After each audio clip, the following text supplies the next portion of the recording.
It's 11 p.m. and 16-year-old Cassie Jo Stoddard is home alone.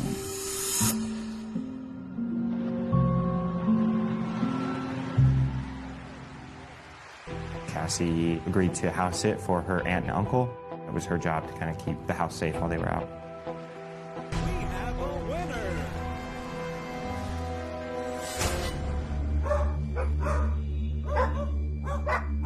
The home where Cassie was house sitting was located in Whispering Cliffs, which is kind of a rural area. If there were neighbors, they were sparsely located. Quiet down, guys. It's okay. The power has gone on and off throughout the night. So Cassie goes to check the fuse box in the basement.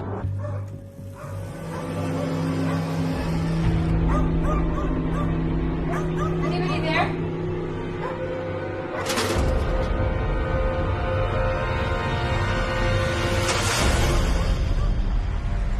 Way to go! We have a winner! But I think any time when you're alone in a house in the middle of nowhere and some weird things are going on, you start to get that uneasy feeling in your stomach that maybe something isn't quite right here.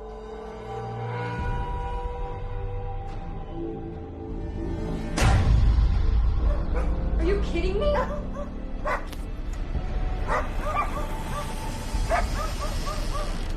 It's one thing to have the power go out, that happens, but the power doesn't come on and off.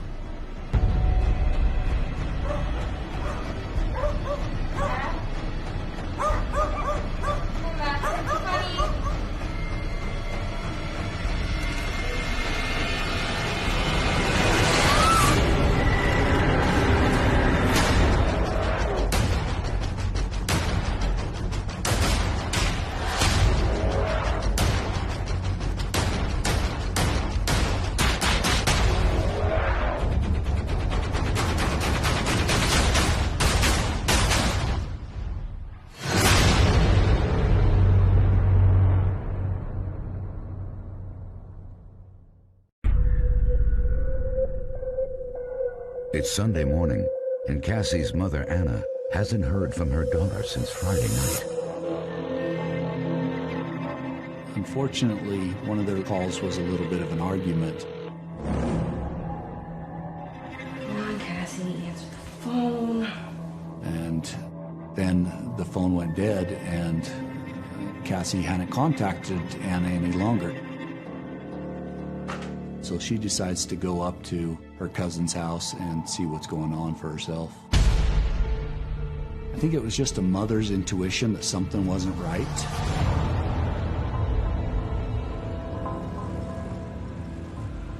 But before Anna arrived at the house, the relatives that Cassie was house sitting for came home. Cassie's cousin comes home and she's excited. She wants to see Cassie, hang out with her. And when she finally goes into the TV room, it's not what she expects.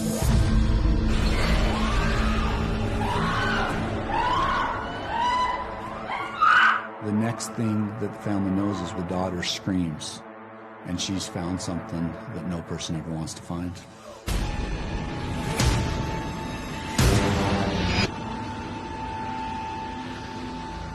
Cassie's laying there, and you can see she's been stabbed multiple times.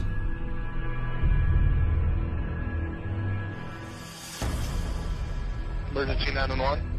Somebody looks dead on my bed. I need an ambulance out of my house. Yeah. Oh my God, oh my God. This is a transfer from the county. Go ahead. There's a girl dead on my floor. Okay, what happened? I don't know. She's on our floor bleeding, not moving. Okay, I need you to get down and tell me if she's breathing. No, she isn't. She's cold. She's dead. She's cold as cut? She's cold. I try to put myself in her shoes, and I just can't imagine just the level of fear that she might have been feeling.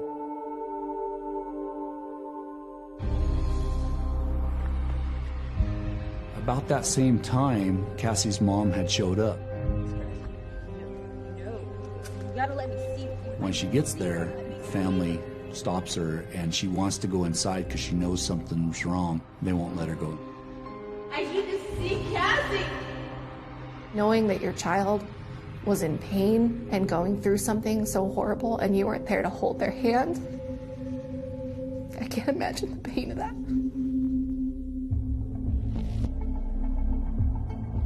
Police arrive, and the investigation into the murder of Cassie Jo Stoddard begins. Definitely a full-on, crime scene when I arrived. And there were emergency vehicles there, and the scene had been protected to preserve any evidence there might have been in the areas. They have a big screen TV, and she was laying down.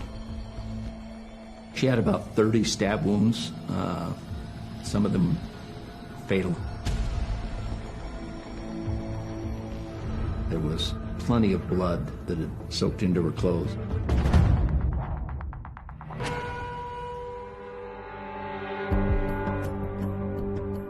It was quite a violent crime scene. It's devastating when a young adult or a teenager loses their life in such a violent manner and they're murdered like this.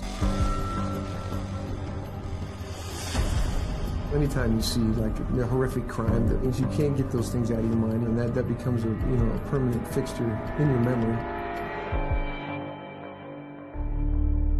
Based on the state of her body, it appears Cassie's been dead for over a day. The main quantity of evidence was around Cassie, and it was obvious that there was a struggle.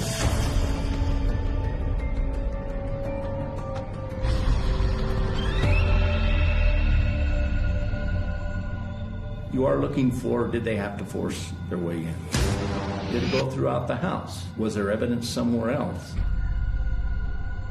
There was no indications that it was a forced entry, that it was anything to do with a burglary or robbery.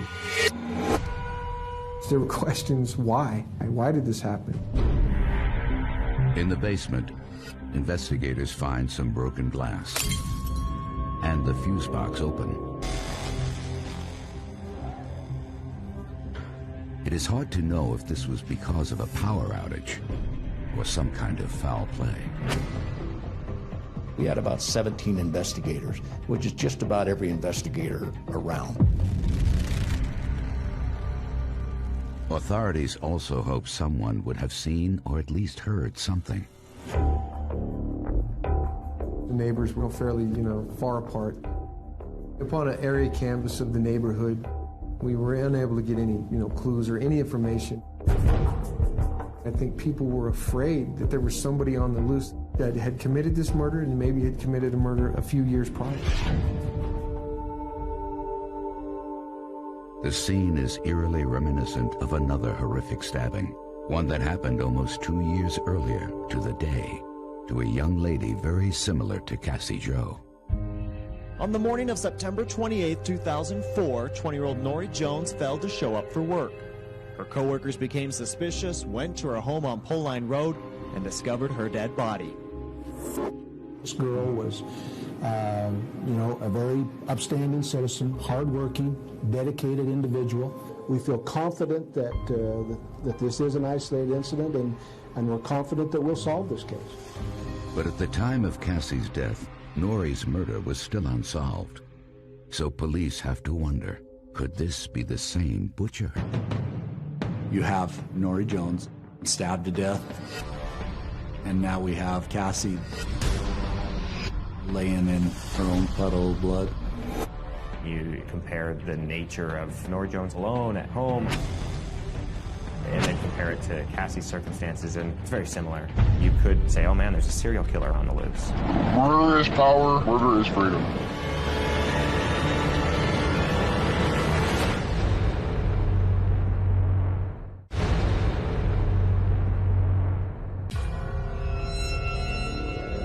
Someone is killing the young daughters of Pocatello, promising young women gone in their prime. Nora Jones, like Cassie, was stabbed to death. And that is unusual to have that similarity and not have a connection. And when Cassie was murdered, Nori's killer was still at large. There were many people that were concerned that we had, a murder suspect on the loose. It did turn the community on its side. It was emotional. This doesn't happen in our town. Please tell us about your daughter. I don't know what to tell you.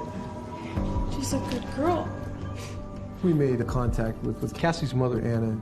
She was always filled with grief and emotion. Parents' worst nightmare to find out that something's happened to your kid. Why did this have to happen? My beautiful little girl.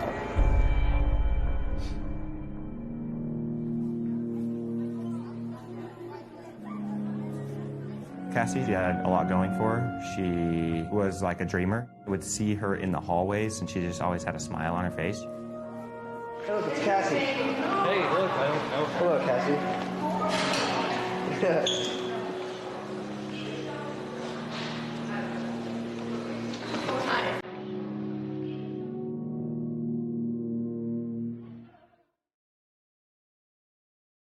Cassie was the popular kid in school. She was the individual that could be friends with anybody, no matter which group. She had great plans. She wanted to go to college. She wanted to be either a veterinarian or a prosecutor.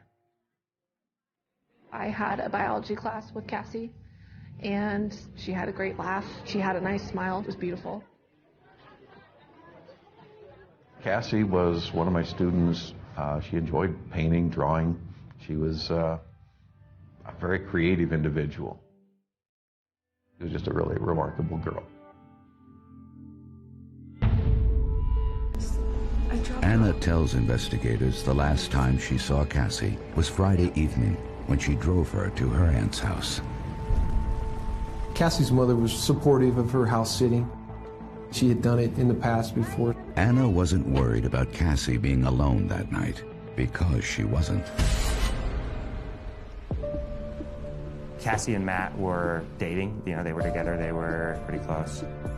You guys, behave. Matt, he was nice. He was just one of those kind of outgoing personalities. Make sure nobody else comes over, okay? Okay. It's the first real lead. 16-year-old Matt Beckham may have been the last person to see Cassie alive.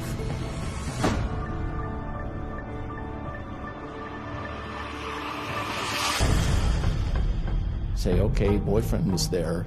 No adults were there. Was there an argument? Was there something? Investigators immediately go to Matt's house to confront the high school junior. There was some suspicion that Matt had something to do with Kathy's murder. And so he's going to give us the best insight of what was going on in those final hours of her life. So when did you learn about Cassie's murder? Her mom had called me and told me about it this morning. During the interview with Matt, we learned that he had in fact been there, house sitting with Cassie.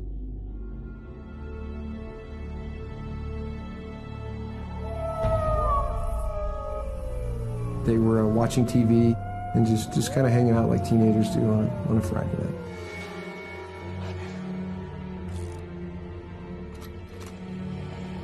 Oh my gosh! Matt, you said you'd tell me! Sorry, you're just so cute when you're scared.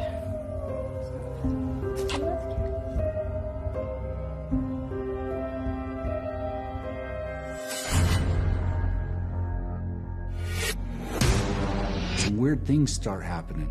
The lights start flickering on and off, and there's some noises going downstairs. There's a couple dogs upstairs, and they are barking. They know something's up, but nobody knows what it is. And everybody's unsettled at that point in time, so they were probably fairly afraid and scared for what's going to happen next.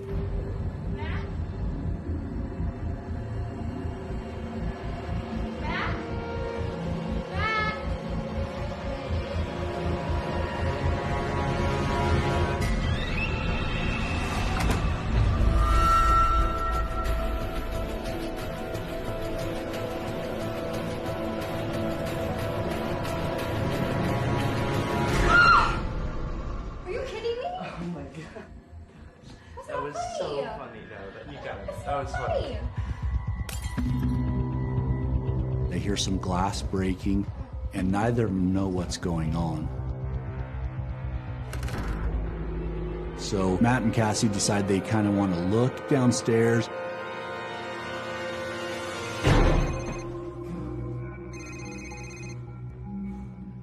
Hi, Mom. Matt, he was planning on spending the night with Cassie, but he was notified by his mother, and he was going home that night. Can I please stay? And he talks to his mom and tells her kind of, hey, there's some weird stuff going on. And about that time, the lights come back You're on on. your way? Okay. I guess everything is fine now. Everything kind of normalizes, and there's no more problems. Matt's mom arrives at 11. He tries to convince Cassie to leave with him. Cassie says, no, I'm going to stay here and take care of the animals. And so Matt goes out, talks to his mom, and they leave the residence. Did you have a disagreement? No. Matt says that was the last time he saw Cassie. But something's off with his story. I found it odd, his lack of emotion. He wasn't as upset as I thought he might be had his girlfriend just been murdered. I guess I just don't know how to feel. I'm just a little rattled. We didn't know if Matt's reaction had something to do with the way that he reacted to grief, or in fact had something to do with Cassie's murder.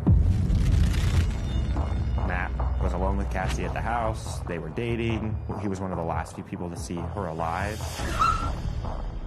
You check off all three of those boxes, and that's usually going to be a prime suspect in a murder case. Is there anything else you want to tell us about that night? Now's the time to do it.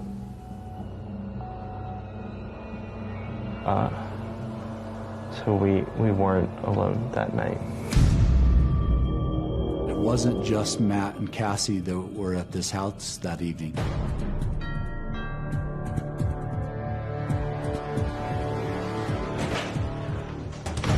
What time you guys got here? Of course, having visitors at the home that night was contrary to what Cassie's mom instructed them to do. And now we know that there was 3 boys at the house that night.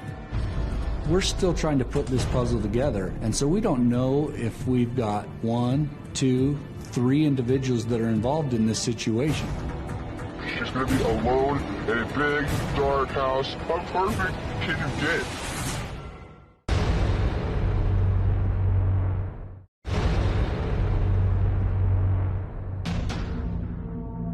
Hours after finding Cassie Jo Stoddard covered in stab wounds, police talk with the last person they believe to have seen her alive, her boyfriend, Matt Beckham.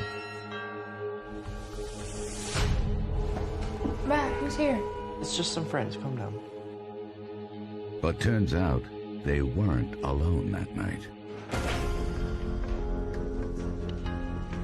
Matt indicated to a couple classmates that they were going to have a party, on Friday night. Cassie was upset because she was trying to stick by the rules that had been set forth. The visitors, 16-year-old Brian Draper and Tori Adamczyk. Matt was friends with Brian and Tori from school. Brian Draper was a fairly average student. He wasn't extremely outgoing, maybe a little bit shy, but well-behaved in school. I would describe Tori as a nobody. I mean, nobody really knew who he was. Tori never really stuck out to you. It was almost like he kind of just got lost in the crowd, disappeared. Tori and Brian became friends over a shared love of filmmaking. Tori and Brian had interest in movies, and they liked to make movies and watch movies, and that was a big interest in their lives. I'm sure Brian or Tori did have a crush on Cassie. I'm sure both of them did. I mean, Cassie was a beautiful girl. Who wouldn't have a crush on Cassie? Eventually, everyone settles down and they put on a movie. But after an hour, Brian says he's bored. Brian and Tori told Cassie and Matt that they were going to go to watch a movie at the movie theater. Investigators are not sure what to make of Matt or his story. They need to speak to Tori Adamczyk and Brian Draper. Perhaps they saw someone or something when they left. Tell me about the last time you saw her.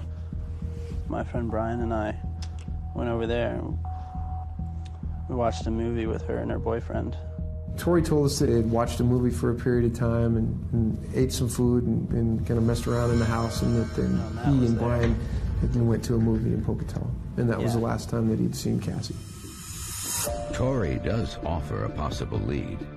When you left, did you hear anything? Did you see anything suspicious? Brian and I saw a van by the house. Was there anything written on the side of the van? Any logo? It's just a white van. I don't remember.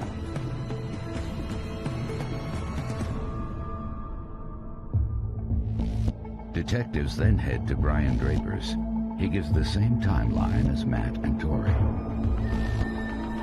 I had a tough time believing that 3 16-year-olds could perpetrate a murder like that. It was a violent murder. We really didn't have an idea, who the suspect could have been. Was it just some random act of violence? Was it somebody that knew Cassie that had committed this crime? There just weren't any answers, but there was a lot of rumors spreading. News of Cassie's death devastates Pocatello High School. Students in the hallway, friends crying, people talking about her. I was 16 and I was scared. You didn't want to believe that someone was murdered from your school, someone your age in your class. It was horrific. It was. I remember standing there like, no, that's not real. High school's tough, man. It's one of the toughest places on the face of the planet. My students came up with the idea that we had this large rock that we painted for games and things, and they had the idea that they wanted to do a memorial for Cassie. And everybody kind of came and we were able to sign this rock. Painting the rock was kind of like an open door to the people, even the ones who were not painting the rock.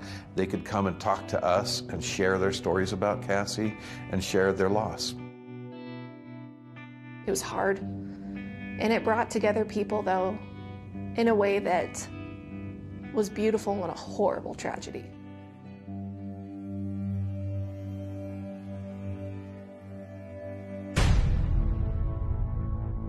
For Cassie's family, one burning question remains. How could somebody do that? I think we're all questioning why. And I think the answers were so unacceptable. Detectives were doing hundreds of interviews with classmates and people that knew Cassie, but we still kept an open mind to know that maybe it was somebody else that was outside of the circle of students or friends. They also dig deeper into Matt, Brian, and Tori's story. When they find out that Brian and Tori said they had been at the movies, they go to the theater and they ask some questions. We got some photos here. Look at them. Let me know if you recognize anybody. We had interviewed an employee at the movie theater and was a classmate. Yeah, I know these guys. One of them's in my class. They come here all the time. Did you see them on Friday? No, definitely not Friday. She confirmed that Brian and Tori had not been at that movie theater that evening. Are you sure you didn't see them Friday? Yes, I'm sure. Just because Tori and Brian lied about the movie doesn't mean they killed Cassie. But why would they lie? And could Matt be in on it? Detectives bring in Brian Draper and Tori Adamczyk when their alibi doesn't check out. They were clearly lying to us. Our biggest mission at that point in time was to determine why they're lying to us. Okay, so what's the movie about? I can't really exactly explain the movie. I haven't paid attention to it. Well, okay. You know what we did yesterday? What? We went and watched the movie. What is the movie about? I don't exactly know. Okay. Brian, we got some problems, okay? Yeah, I understand. We've done our homework, okay? Yeah. And I'm here to tell you You didn't go to the movie. We were convinced that he was lying to us. So we knew our next step is determine what were they actually doing during that period of time. We didn't go to the movie. I can tell you what we were doing. I was trying to hide this, but I guess I have to tell you now. You're gonna have to, man. It's the only way out. We went through cars. Tori confirms the story. When you say go through cars, what do you mean? Oh, see the ones that are open, we don't go through any with alarms or that are locked. We just walk by, push the handle, and if it's open, we get them in. Still, that's 1 year chain. Detectives know people lie for all kinds of reasons. If Brian and Tori were lying to cover up their robberies, it made sense. So the spotlight shifts back to Cassie's boyfriend, Matt. Is Matt being honest with us, or is he being dishonest with us? Were you in love with Cassie Jo's daughter? Yes. We asked Matt to submit to a polygraph examination. Did you kill Cassie Jo's daughter? No. As a result of the polygraph, Matt, he come out with flying colors. He passed it, and it showed that he was telling the truth. So there's a sense of relief that Matt passed this polygraph, and we're pretty confident at this point in time that he wasn't involved in the murder of Cassie. The autopsy results then reveal another piece of the puzzle.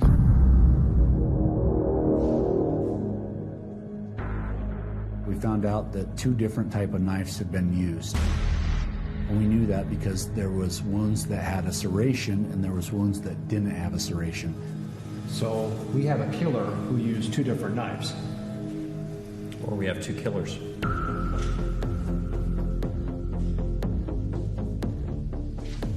And at that point in time, it was our indication that we had clearly more than one person involved in the actual killing of Cassie. You've got to look at the facts, you know, of what are before you, and the facts at that point in time were starting to point towards Tori and Brian.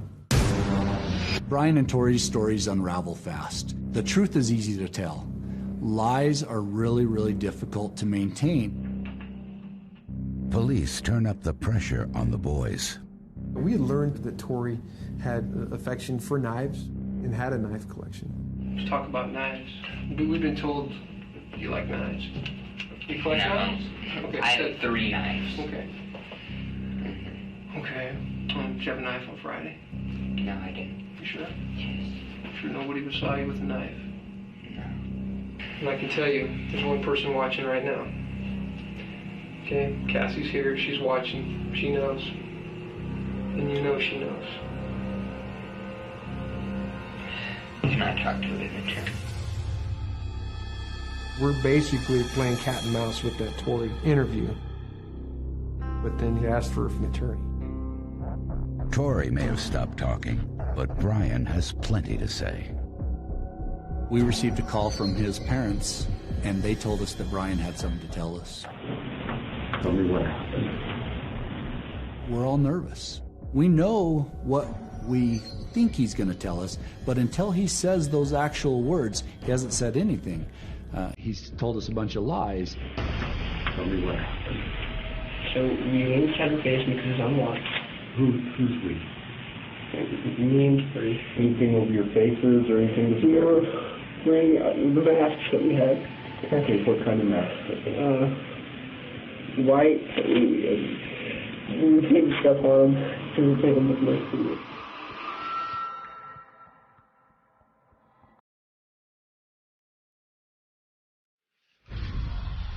Try it on. Leave it. Brian and Tori had ordered 2 of these white masks, and when they got them, they weren't scary enough. So what'd they do? They had to paint them. They had to add what looked like blood to them.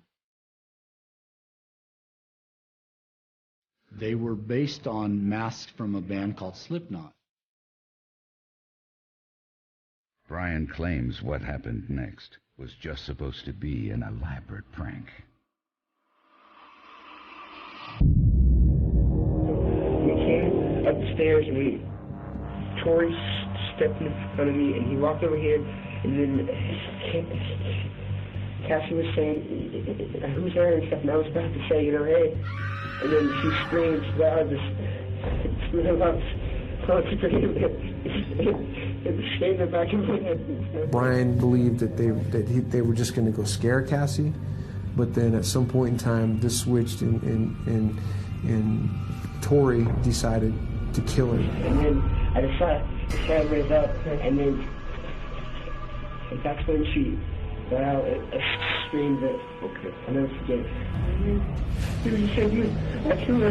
What are you talking about?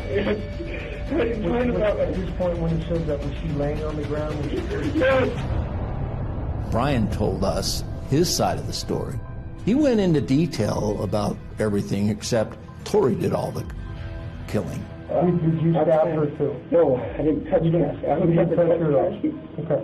It was supposed to happen. It was supposed to be a joke. Towards the end of this confession, if you will, he threw us another piece of information. He tells us where we can find the murder weapons. Clearly, we're interested in finding where you dumped the stuff. Of course, we would like to still have your help and try to find that. Yes, I can. Well, how do you pick a place where you did so? You know, because I knew that I was in the mountains. We lived by my house because I drove it all the time. You know, when I get my parents or something, I go up there and I just think about stuff. So it's like a meat creek? Is that what we're talking about? Yeah, it's clear up there. We just How long did it take you to drive up there? Once you had the stuff from Tori's house to the place where you dropped it off, tell me about how long it was drive. We were in the car maybe half an hour, 45 minutes. Okay.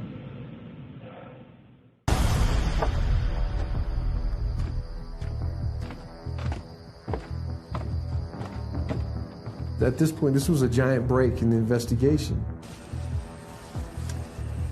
We were shocked that he would actually tell us where they had buried the physical evidence and actually be willing to take us and help us recover. He took our detectives to Black Rock Canyon, which is just south of here. When we get up there, we can see that there's a freshly dug hole that's been covered up. And so we start pulling out different items. We pull out some clothing. We pull out 2 masks that we recovered. These were the 2 scariest masks that I've seen.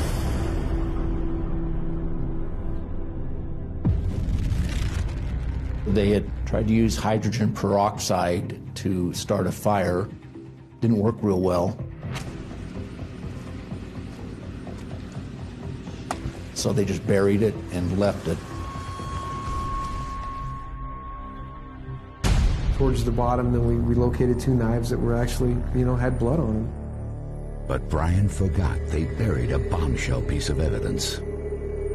Towards the very end, we located a videotape. Brian never told us there was going to be a videotape there. That threw us a curveball. This was a devastating point of the investigation because in the back of all of our minds is we were wondering if we were going to see the actual murder on this tape. We're going to make history. We're going for a high death count. For all you FBI agents watching this, you weren't quick enough. I sat there and my mouth was just agape. I could not believe what I was hearing.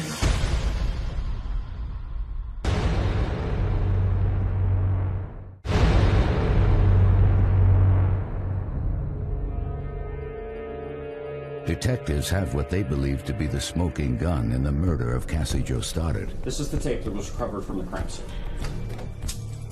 But in this case, it's not a weapon, it's a videotape. We played it, and normally you start diagramming and diagnosing. Everybody was silent. That's all I gotta say. There should be no law against killing people. I know it's a wrong thing, but we don't know if we're going to see Cassie actually get killed on tape, but the nerves and the butterflies in our stomach are just indescribable. hell, you restrict somebody from it, they're gonna want it more. Exactly. Throughout this entire video, they talk about addictions to killing. They talk about killing people shouldn't even be a crime. We found our victim, and sad as it may be, She's our friend. But you know what? We all have to make sacrifices. Our first victim is going to be Cassie Stoddard, and her family alone in a big, dark house out in the middle of nowhere. How perfect can you get? I'm horny just thinking about it. Hell yeah. We're gonna go down in history. We're gonna be just like Scream, except real life terms. We're gonna be murderers. Good, baby. Murder is power. Murder is freedom. Goodbye. These are teenagers. These are our next adults. This is our next generation. What the hell's going on? Hello, Cassie. I'm getting you on tape, okay? Say hi, please. On the day of the murder, the tape shows the teenagers plotting their rampage. Except, it appears Cassie was just part of their master plan.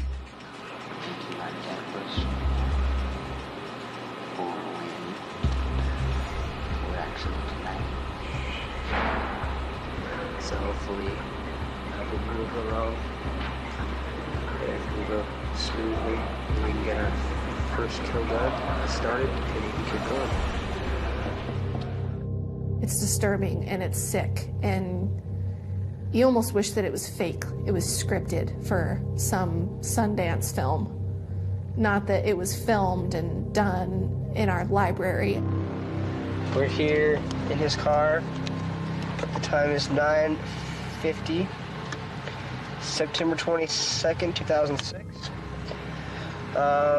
Unfortunately, we have the grueling task of killing our two friends, and they are right in a house just down the street. We just talked to them. We were there for an hour.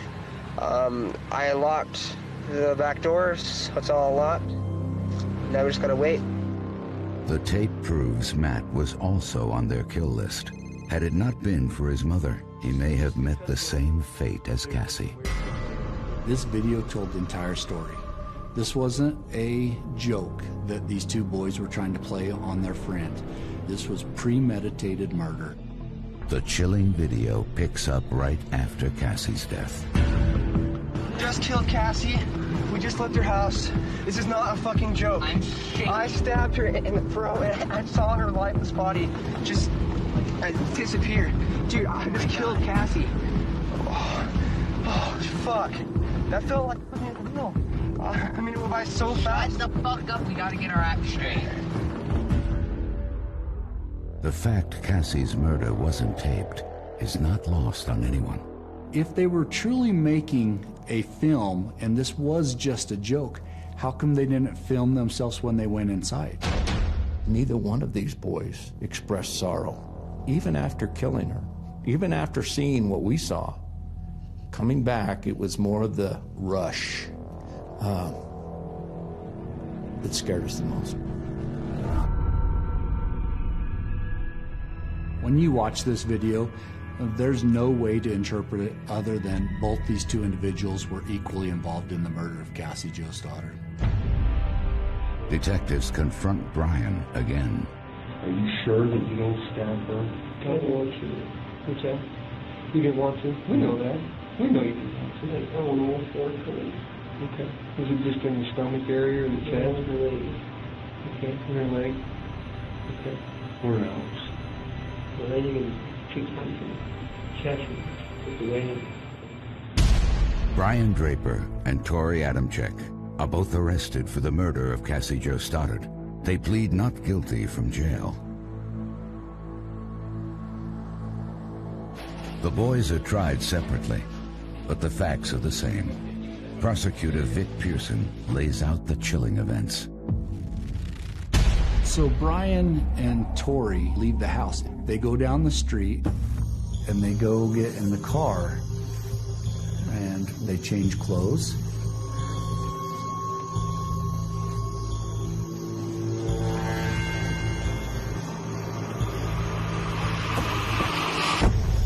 And then they sneak back into the house. They go downstairs. Matt and Cassie don't know that they're down there.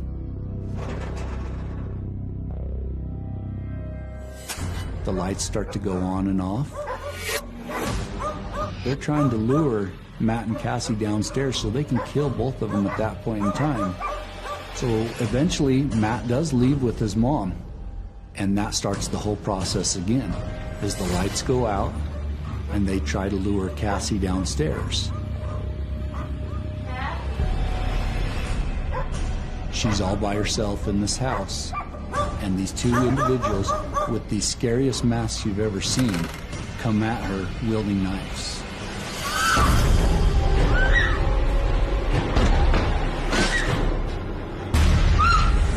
I think that Cassie puts out an extreme fight for her life, and she fights with every beat of her heart to ward off two attackers. But unfortunately, you know, she's stabbed to death in the living room.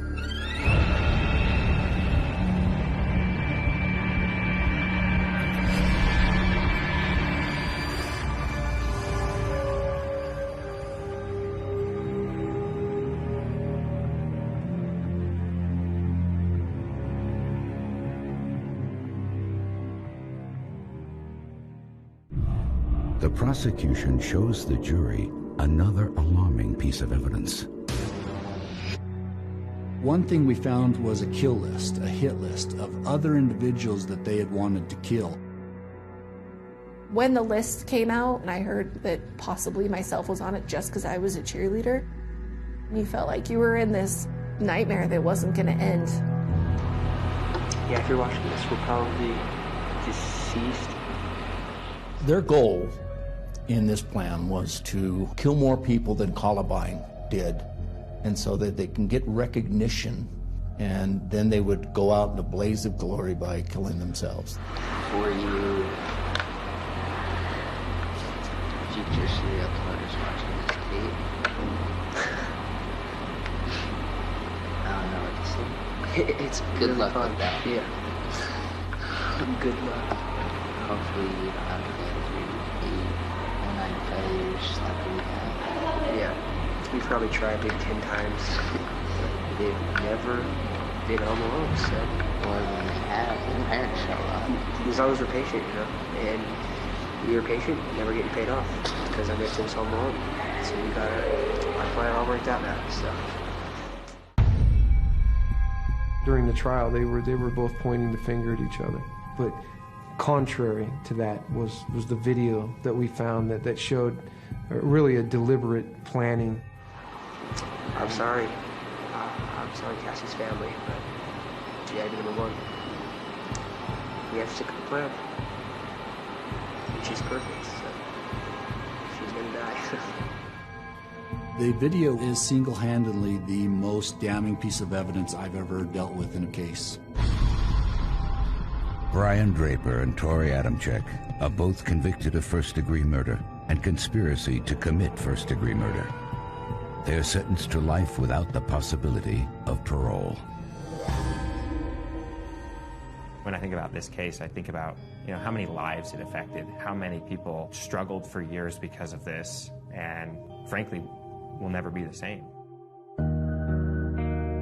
It's never supposed to happen here. It's supposed to happen somewhere else. But it did happen here, and it can happen anywhere else.